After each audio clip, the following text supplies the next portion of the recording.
Ramūnai, ar sudėtinga pagaminti vyną? Vyną pagaminti lengva. Lengva. Labai. Gerą vyną, vyną to, kurio tu nori pagaminti, arba sieki tą vyną, kurio tu sieki, sudėtinga. Kalbinam Ramūną Pilvelį, 23 metus gaminantį vyną.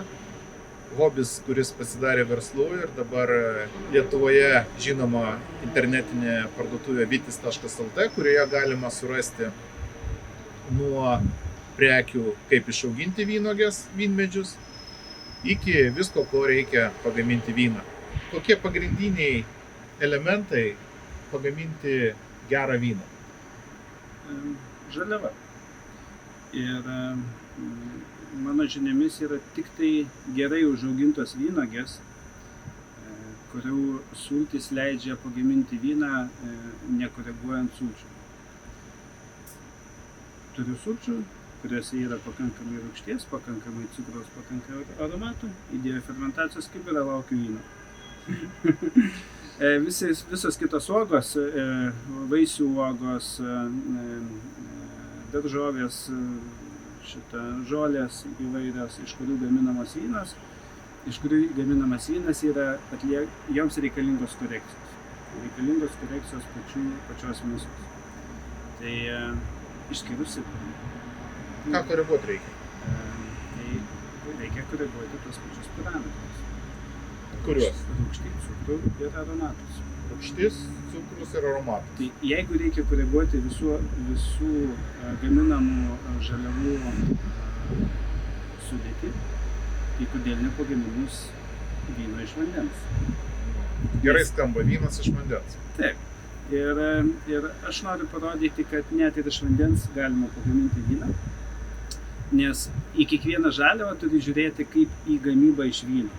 Kaip į gamybą iš vandens.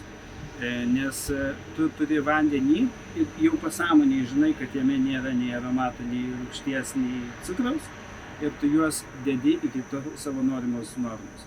Tai lygiai taip pat ir į, pavyzdžiui, juodųjų serbintų obuolių vyną, kai tu turi sultis, lygiai taip pat turi žiūrėti kaip į vandenį ir sureguliuoti parametrus, kurių tau reikia. Juos turint, vynas gausis. Tai norėčiau pakviesti pagaminti vyną iš... Pasižiūrim. Tai Ramūnai, nuo ko pradedame? Tai turim 5 litrus švaraus vandens ir iš jo pagaminsime vyną. Gerai. Tai vandenį galim vadinti kaip sultis, iš kurių gaminsim vyną ir žinoti, kad tas sultis mums reikia sukoreguoti taip, kad gautųsi vynas. Turime rinkinį, Vitus Plus rinkinį skirtą midui, turime čia žolelių, turime vyno mėlių ir visų medžiagų, kurių mums reikia, kad pasigamintų sultis. Vanduo, rinkinys, dar cukraus reikia sudėti ir iš esmės vyną mes turėsime. Visą tai prieš bet kokį vyną, prieš bet ką darant, labai reikėtų atkreipti į higienos klaidas. Didžiausia klaida vyno gamyboje ir vyno taurėje yra higienos nesilaikymas. Dažniausiai pasikartojanti ir sutinkama mėgėjų tarpe.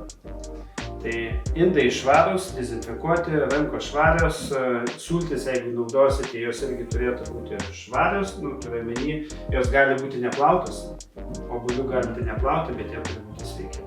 Jeigu dedate nesveikus obuolius, vadinasi, juos reikia dezinfekuoti. Dezinfekuoti tai yra priedai, sulfitai, kuriuos čia irgi turime, mažą dozę, reikia juos dezinfekuoti, kad bloga bakterija nesugadintų jūsų vyno.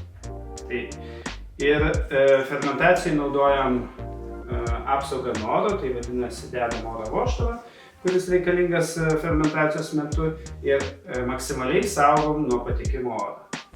Jokiais būdais. Daug rašoma Lietuvos spaudoje ir įvairių reportažų apie vyno vėdinimą. Akcentuoju labai stipriai. Jokio vyno vėdinimo. Vėdinti draudžiama. Tai kai jau turim higieną, mums reikia atlikti 3 veiksmus visada. Visada reikia atlikti 3 veiksmus paruošiant sultis. Vienas tai rūgštis, sureguliuoti rūgštį, kurios jums reikia. Tada antras cukrus, Tai yra nuspėti ir žinoti, kokio alkoholio vyną norite gaminti. Ir trečias, labai svarbus, tai yra aromatą. Kiek aromato turi jūsų sultis ir jeigu neturi pakankamai, tai ką gali padaryti, kad jo turėtų. 3 šitus parametrus sureguliavus, garantuotai jūs turėsite gerą vyną. Dažniausiai problemos su mūsų uogomis, kad jos turi per didelį rūgštingumą. Taip, kokie būdai yra rūgščiai sureguliuoti? Tai pradžioje visada geriausia rūgštis reguliuoti iš karto. Kai turite sultį, sureguliuoti rūgštis. Kaip jūs ir minėjot, mūsų uogose tikrai dažnai būna, kad rūgštis būna per didelis, ar didesnis. Rūgštis galime matuoti titruojant su mėlynojo šarmu ir matuoti, kiek gramų litre yra, bet mes naudosime pH metrą, kuris matuoja rūgštingumo medžiagų laipsnį. Ir mes tą pH nustatydami pridėsime, kadangi vanduo neturi rūgšties, mes jos dadėsime. Jeigu norime mažinti rūgštį, galime skiesti to pačiu vandeniu, taip mažėja rūgštis, bet mažėja aromatas. Tai kad neprarasti aromatų, galime mažinti rūgštį naudodami kalkę, kreidą, taip ūkiškai šnekant, kuri gali sumažinti rūgštį ir rūgštis nusėda į dugną. Suriša rūgštis ir rūgščių kiekiai nusėda į dugną. Aišku, rūgštys būna įvairios.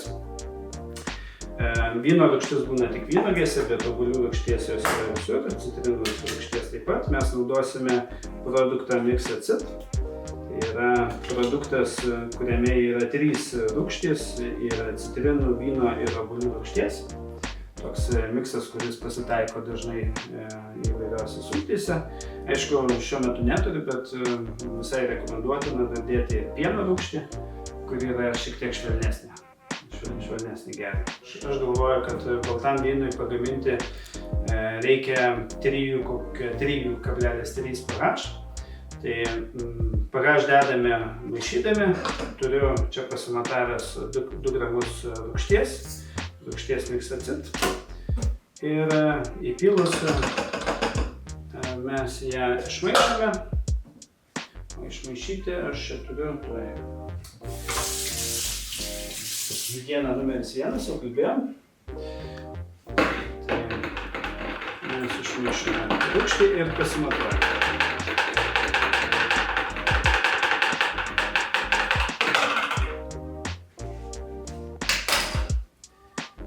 Įdedam pH metrą, taip kad siektų mums vandenį, pasimatuojam, ką mums rodo. Skaičiau rūgštį, pataikėm, rodo 3,15, tiek, kiek rūgšties mums reikia. Iš esmės mes jau rūgštį sureguliavom, lieka mums cukrus. Cukringumui matuoti mes naudosim hidrometrą. Hidrometro pagalba mes nustatysime cukraus kiekį sultyse. Tai kadangi vanduo yra visai nesaldus ir mes tik tai matavę mes turėsime 0, bet pagal skalę mes galime nustatyti, kiek mums cukraus reikia tam, kad pasigaminti sausą tam tikrą laipsnių vyną. Šiuo metu mes gaminsime, aš norėčiau, kad mes pasigamintume 11 laipsnių vyną, nes tai yra baltas, vidutiniškai rūgšties čia gausis jau šiek tiek gal ir nemažai, bet baltas, ne tiek aromatingas. Tai 10 laipsnių vynas, manau, bus pats tas. Ir 10 laipsnių vynui mums skalė rašo, kad tam, kad pagaminti 10 laipsnių vyną, mums reikia netoli 180–170 gramų litre. Tai kadangi mes cukraus, tam, kad gautumėm sausą vyną. Jeigu aš teisingai žiūriu, bet mes tada tiesiog pasimsime, išsitirpinsime dabar 800 gramų, tai aš paskaičiuoju, 170 × 4,5, padauginam 170 × 4,5 litro ir turime 700 gramų, 690 gramų cukraus, mes tiek dabar ištirpinsime cukraus. Atskirai cukrų tirpiname indelėje. Turime svarstyklės, tai mes nusiimam karą ir pasimatuojam 700 gramų cukraus. Būtina cukrų ištirpinti atskirai. Cukrų nededat į sultis, o išsitirpinkime atskirai. Aišku, yra daug teorijų, kokį cukrų naudoti.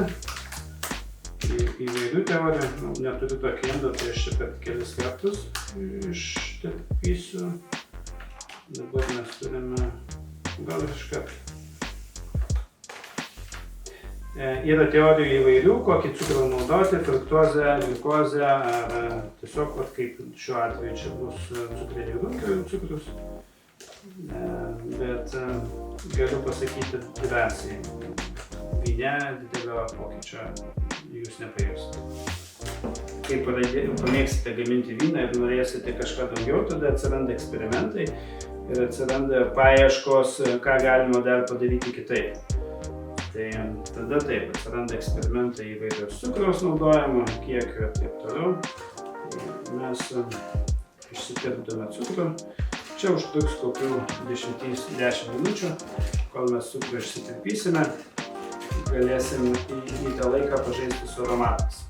Tai čia yra tikrai, žinau, 4 žolelių rinkinys. Aš pats kartais geriau tiesiog arbatą jų.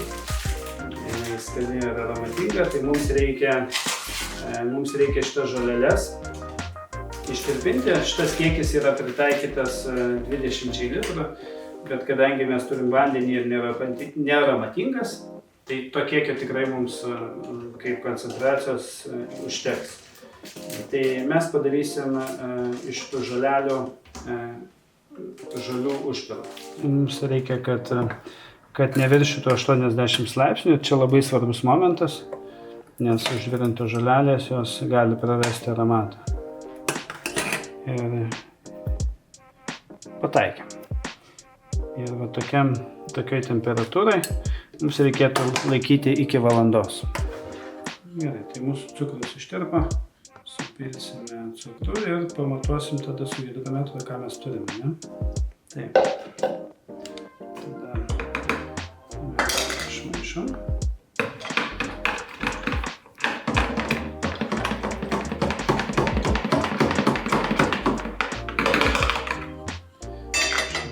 Įsipilam į indą, kad mes matytumėm, kad turėtumėm ką pasimatuoti.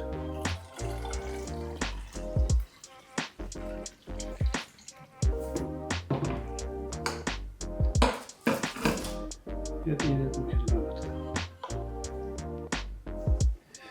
Mes galim pamatuoti, kiek mes alkoholio sauso vyno galėtumėm pasigaminti. 9 laipsniai. Mes jau praėjo valandą laiko, turime išmirkytas žoleles ir sultis.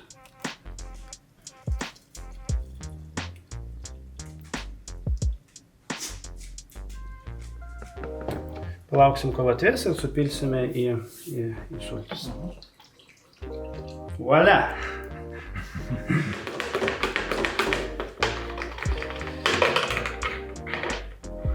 Būtina paragauti. Turime aromatų, tikrai skani arbatą. Turime cukraus, pakankamai saldi. Netiek iš jos turėtų pasigaminti 9 laipsnių vynas ir turime rūgšties. Labai skani rūgštis, sakyčiau. Garantuotai gausis vynas ir pakankamai skanus. Kad visa tai įvyktų ir fermentacija įvyktų, sultis turim paruoštas, bet kad fermentacija įvyktų, mums reikia vynamelių, kurios atliktų savo darbą. Dar norėčiau grįžti prie vyno aromatų. Vyno aromatus galime prisotinti ir ąžuolu.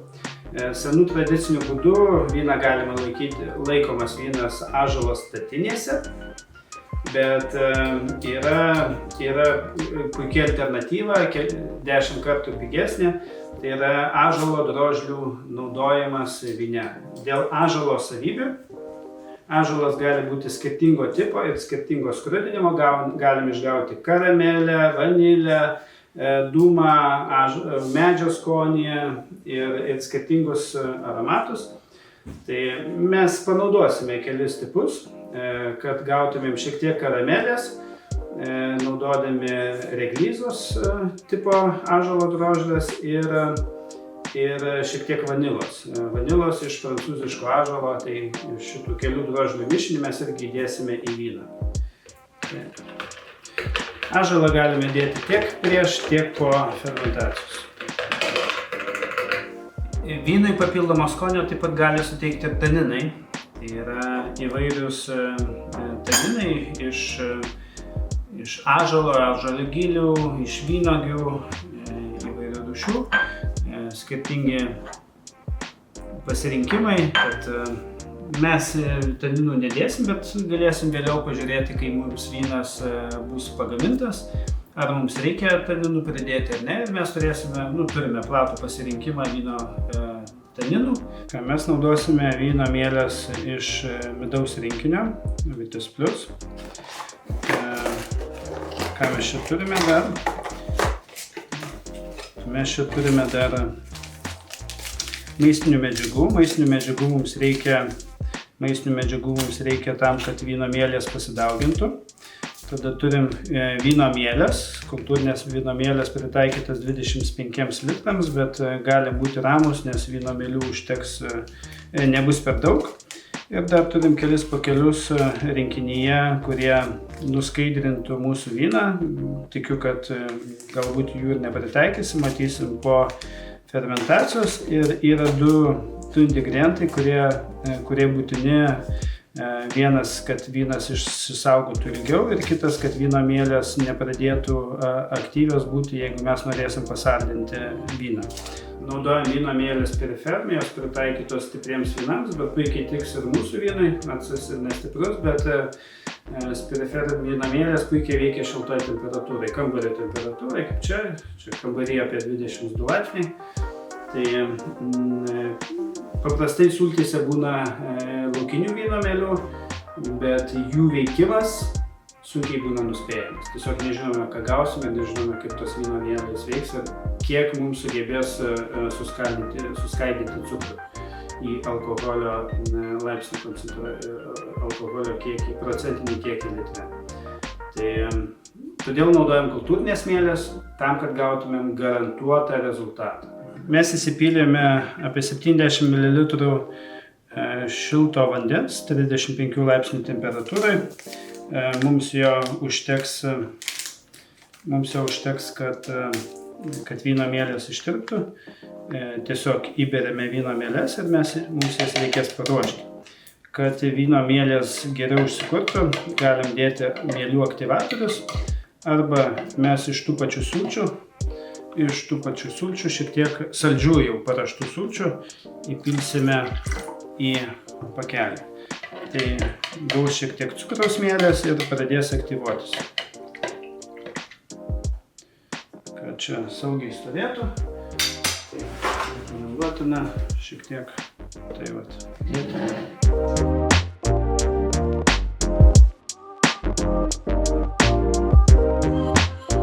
Mieliems, kad geriau daugintųsi, reikia maistinių medžiagų, mielių maistinių medžiagų. Jų yra įvairių visokių. Mes turime Erbslio firmos kombi, vyno mielės, kurios puikiai suaktyvins mielės ir leis joms daugintis mūsų fermentacijos indėlį. Tad mūsų vynas paruoštas fermentacijai. Butelio kamštelėje padarėm skylutę, įdėjom guminę tarpinę. Užsuksime sandariai ir įstatysime oro vožtuvą. Į oro vožtuvą įpylėme vandens, švaraus vandens. Uždengsime dangtelį, kad neprikristų pašalinių dulkių. Ir mūsų vynas paruoštas, kai vyno mielės pradės veikti, pradės va taip burbuliuoti. Tai mūsų vynas paruoštas, užtruks apie 2 savaitės ir po 2 savaičių turėtų gautis sausas, 9 laipsnių vandens vynas. Po fermentacijos praėjo 2 mėnesiai, turime pakankamai gražią spalvą gintarinę, turime žolišką aromatą, normalu, naudojame žoleles. Bet pakankamai skanus aromatas.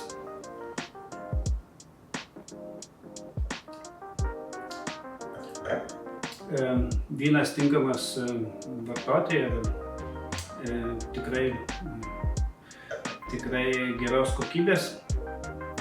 Tad pabaigai norėčiau palikti žinutę, kad vyno gamyboje turite sudėti savo 3 akcentus. Tai yra rūgštis, cukrus ir aromatai.